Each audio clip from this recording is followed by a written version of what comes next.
last semester at Bond, doing my JD. And one of the main reasons I actually decided to go to Bond University was that it was in Australia. I had an option to stay in Canada, go to the UK, or go to Australia, and I just found going to Australia was more practical for me. I'm more of a sunshine, beach, good weather type of guy, and that was one of the main reasons, as well as all the extracurriculars that Bond University has to offer. Yeah, so that's a good starting point for myself. But yeah, I don't know if there's any questions, maybe. So yeah, what I'll say is, if for those of you here, if you do have any specific questions that you're curious about, you want to know here firsthand from Ali, you're more than welcome to just type those in the chat here, to everyone if you can, just so we can all see them.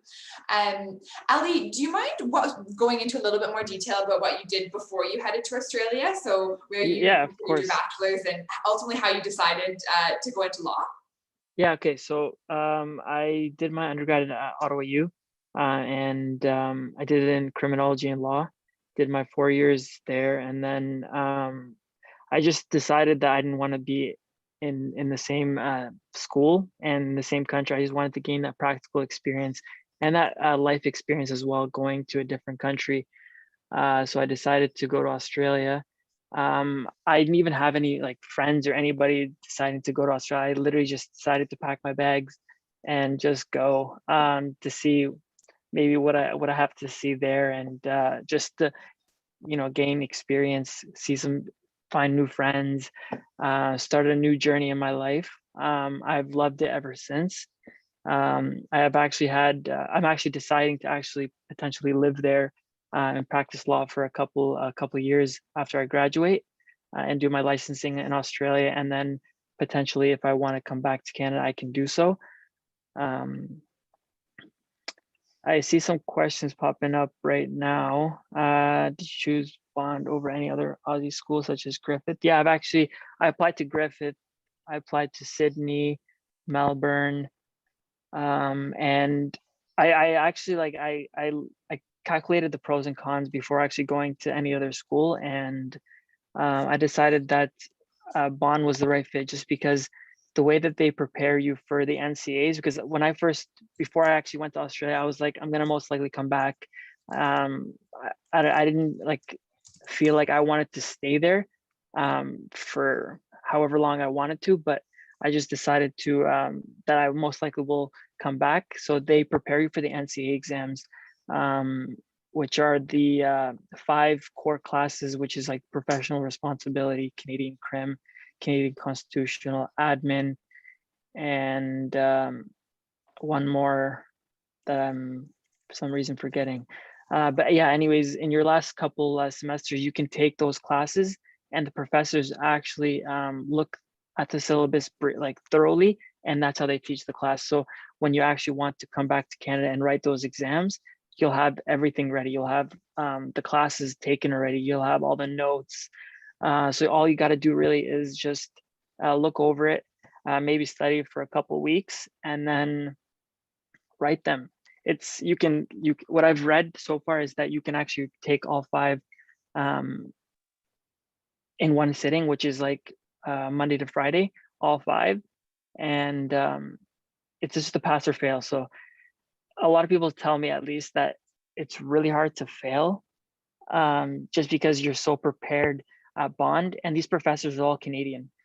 We have a couple of amazing profs that worked with the Crown Attorney's Office, that practice on Bay Street in Toronto.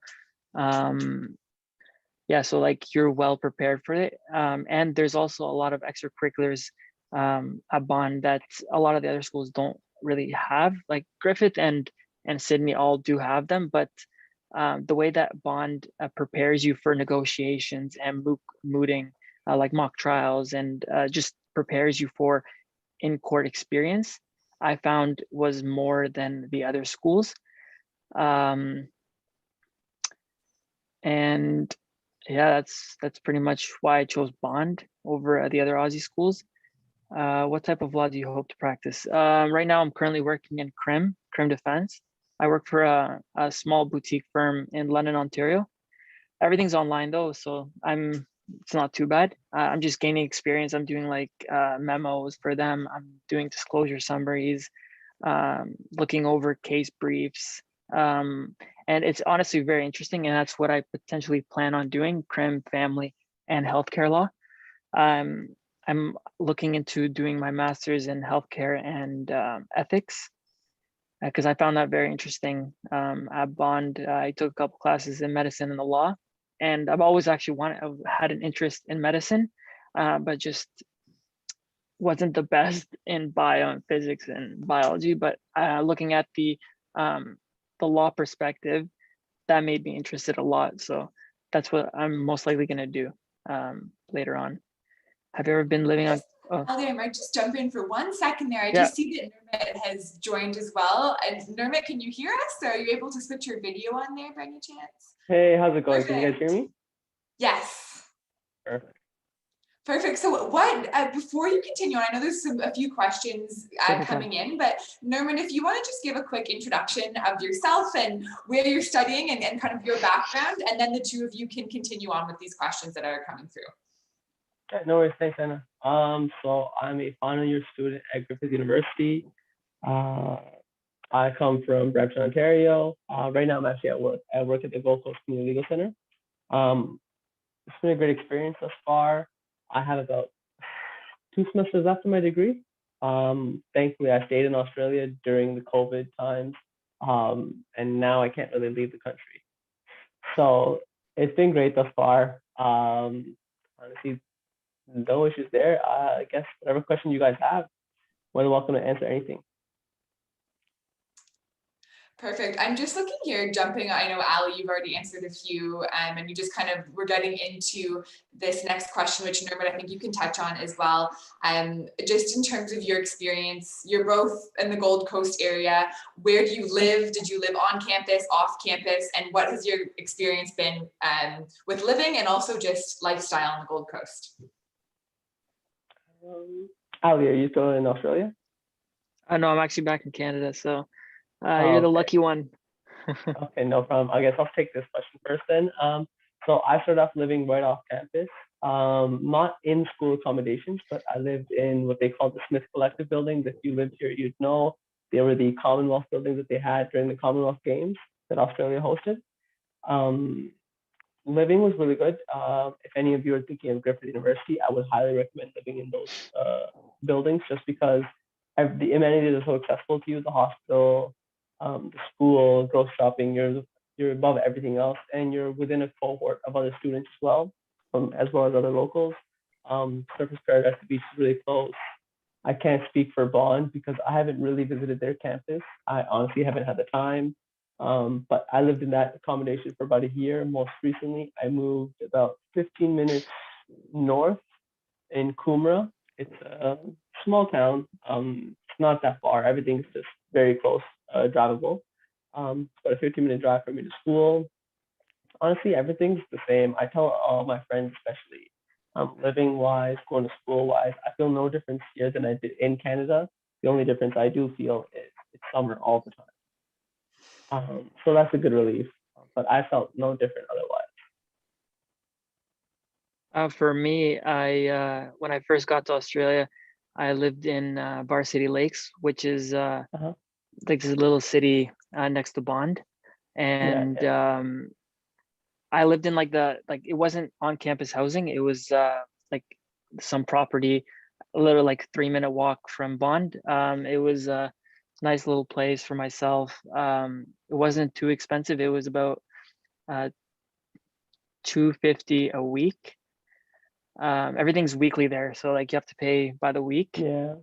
And then in my second semester, I moved to Burleigh Beach because I wanted to be near the beach. I didn't want to like commute every day to the beach, because I used to go literally every single day. I used to wake up at 7 a.m. Go to the beach and then start my classes right after. So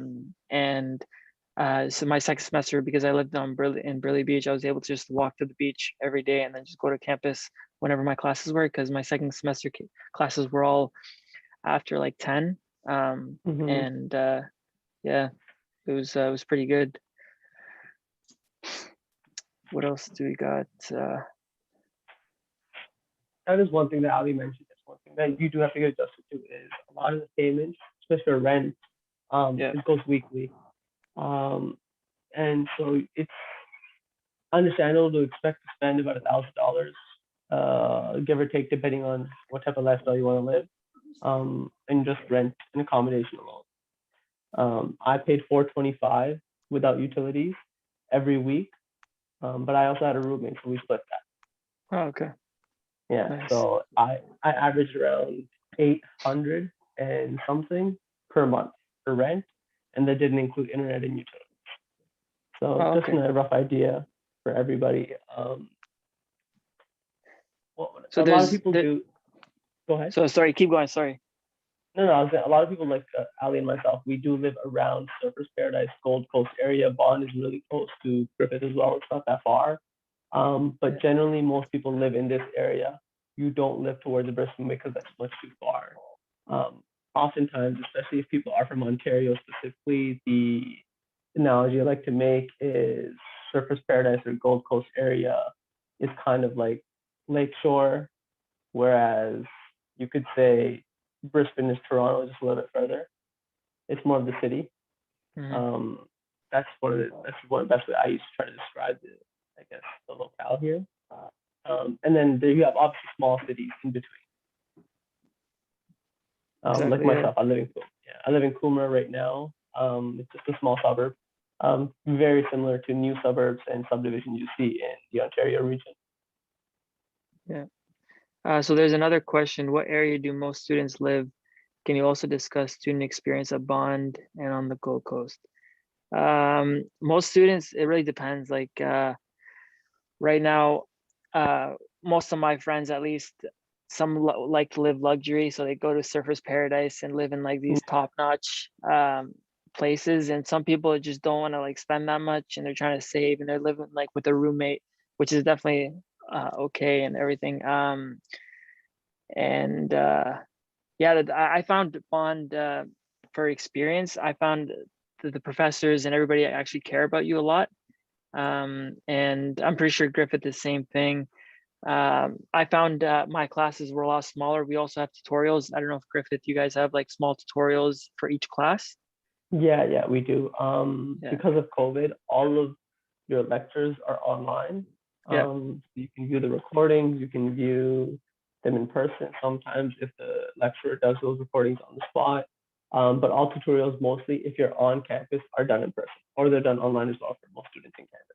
Yeah, like I'm in Canada right now. I'm doing all lectures online. They're pre-recorded as well, and my tutorials are like size of like 7 or 8 students for each tutorial, and they're online as well. But they're also like if people that are still on the Gold Coast, they can still go to the tutorials for in-person learning.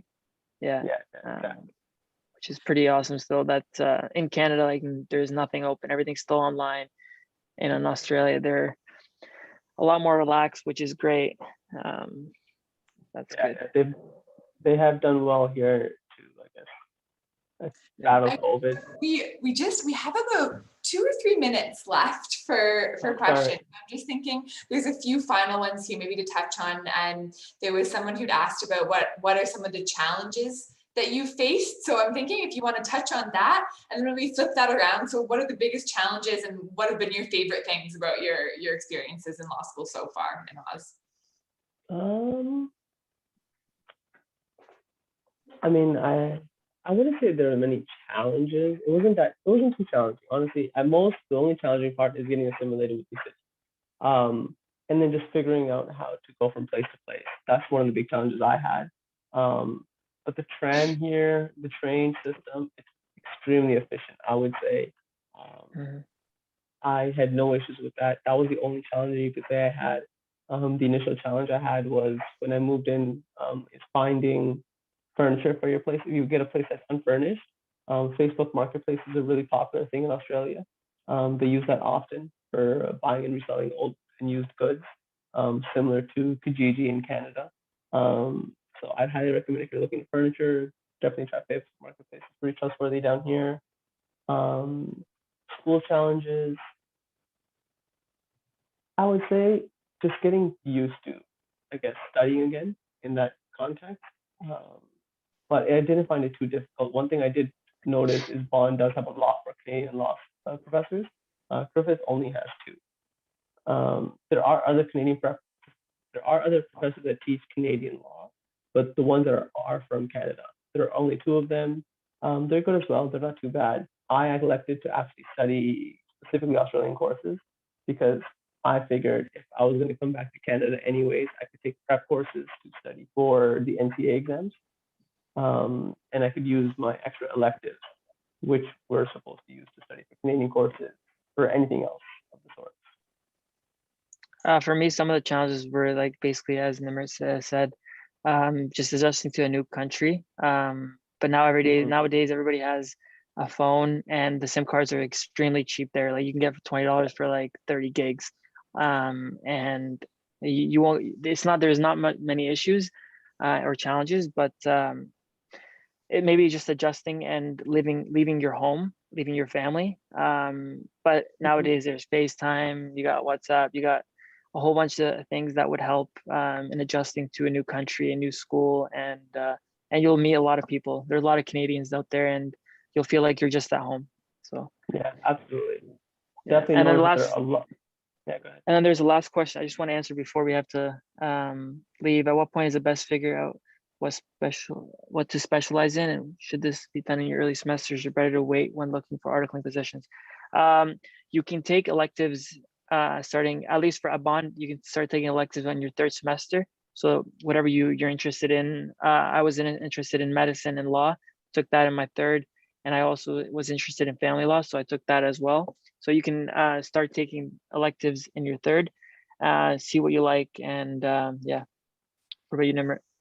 Yeah, I would say the same thing. I use your electives to the best of your advantage to try to specialize. And it's not just specializing, it's more so just getting familiar with that area of law. Because if, for example, you're looking to apply for a articling position, essentially clerkship is what they call it here, you don't get to choose which area of law you get to practice in. I can't speak for Canada. I don't know the process exactly. I know you have to article, but even in that situation, I don't think you would choose which area of law. You can choose which firm, which focuses on a specific area of law, but you don't have that freedom, unfortunately, at least in the beginning. But the only way to help specialize yourself is familiarize yourself with that area of law.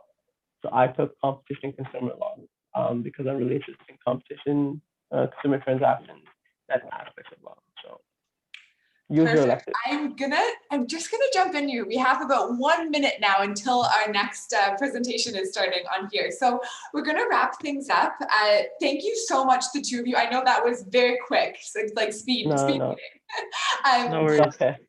But thanks so much. And for those who have tuned in for this session, if you do have questions or you'd like to touch base, Ali, with yourself or Nirmit, we're more than happy to exchange information. And if you're willing, to pass along your email addresses, but just reach out, let us know. And again, thank you so much, the 2 of you, for joining tonight. No worries. Yeah, no problem. I'd be happy to drop an email. I just don't know. Yeah, I can do that too. Perfect. Yeah, if you look at just the chat at the bottom, if you type your emails in there, we can also pass them along as well if you reach out just to OzTREKK, to Kaylee. There we go. Yeah, there's Ali. Yeah, I can send mine in right now. There you go. Perfect. Amazing. All right. Thank you so much, guys. Talk soon. Take care, everyone. Yeah, absolutely. Take care, everybody.